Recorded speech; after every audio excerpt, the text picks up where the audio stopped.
What is up? This is Jack McNeil, or LB Talk 123 here, also host of the Real Sports Talk podcast, going on tonight live and Wednesday live, 11 o'clock Eastern, 10 Central. I'll get the link below, so make sure to look there. Also follow me on Twitter, LB Talk 123. Let's get to some of the big news of the day. The Texas Rangers are letting go one of their best hitters over the past few years. There's so many reasons why they let Mike Napoli go. Number one, the money was just not there. This is a guy who has been great for them, but the Rangers are not going to allocate so much of their offseason spending into a guy like Mike Napoli when they have a guy like Josh Hamilton is really the big elephant in the room. And then you have other guys that they're looking into, such as Zach Greinke. They're going hard after him, whether to sign Adam LaRoche or not. And Adam LaRoche, the Red Sox were a major player for them up until late, where they decided to go with the guy that I think everyone predicted the Red Sox would sign. An amazing signing, in my view, by the Red Sox. I think maybe potentially a little bit overpaid here. But again, with this market in baseball we've seen this year, every guy in my book has been overpaid, considering other contracts in years past. But let's look at the deal for the Red Sox. The Boston Red Sox are taking a new direction with this team. They're trying to make the next great Red Sox team. And I don't blame them. After the collapse in 2011, late season, and of course, the miserable year for Fenway, for Red Sox Nation, for Boston, and the absolute media just nightmare for the Red Sox with Bobby Valentine with this Boston Red Sox team. Really had a toxic clubhouse, was described. No chemistry. So, what are they going to do?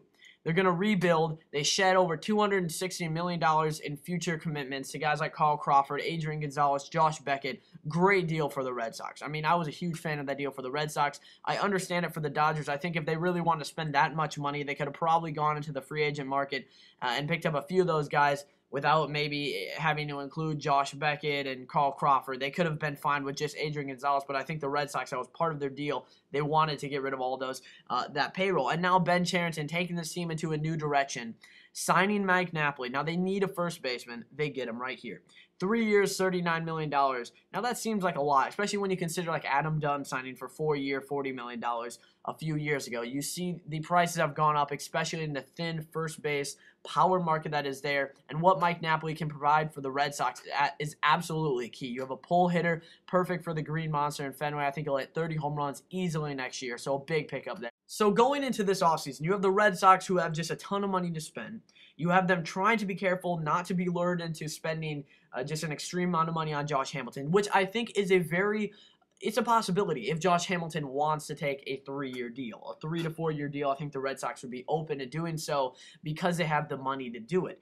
But I think they also need to focus more on the starting pitching area now that they have their offense sort of kind of figured out. They still do need to get an outfielder. I think they'll be in play for Cody Ross. They'll be in play for so many different outfield options. Now we have a lot of free agents still out there on the outfield, but it's getting ridiculously thin. When it comes to center field, you have Michael Bourne. Of course, they have Jacoby Ellsbury. There have been rumors in the past of trade. Doesn't look likely. I haven't heard anything recently. So as of today, you're going to have Jacoby Ellsbury. Now, you still do need another outfielder. And, they signed Johnny Gomes, a nice power addition there. I think he'll hit 20 home runs.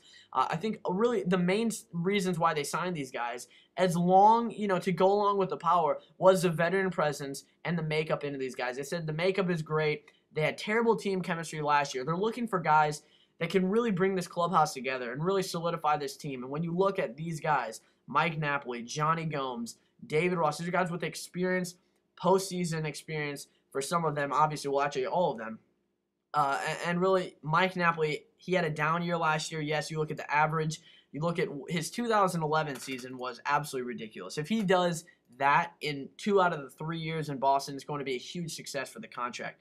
But I think another reason is you have a lot of lefties, CeCe Sabathia, David Price, Matt Moore, Andy Pettitte, Mark Burley, etc., who are in this AL East that he will be facing a lot, and he has hit over his career very well versus lefties. He has great numbers at Fenway, and I think the way that he does bat, obviously a pull hitter, it plays directly into the book of the Red Sox with the Green Monster, and I think he should, if he's healthy, which he should be, he's been pretty durable, hit around 30 home runs per season, which is a huge pickup for the Red Sox at this point. I also think what the Red Sox looked at here, along with the veteran leadership and the makeup, they looked at obviously being a pull hitter. And then you look at, his numbers were not very good last year when it comes to average on base percentage and everything else. But to still hit over 20 home runs and not play a full season with the Rangers, I think is a big plus for them. Yes, Arlington has a great ballpark, but the good thing is that he's hit very well at Fenway, and Fenway actually plays better to him than any other ballpark. So, you want guys that can bridge to some of these younger players that the Red Sox have gotten from the Dodgers and other teams.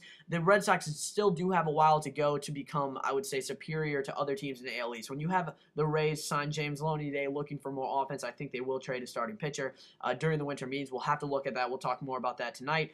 And of course, you see the Blue Jays make the huge moves. I've talked a lot about them, and the Yankees just trying to stay afloat. It's going to be a very tough division. Of course, you have the Orioles coming off an amazing year, so we'll have to see what happens there, see if they sign any big free agent names. They've been linked to Josh Hamilton. Doesn't seem realistic, but they could solidify that fan base who have become very excited after the winning year last year, of course.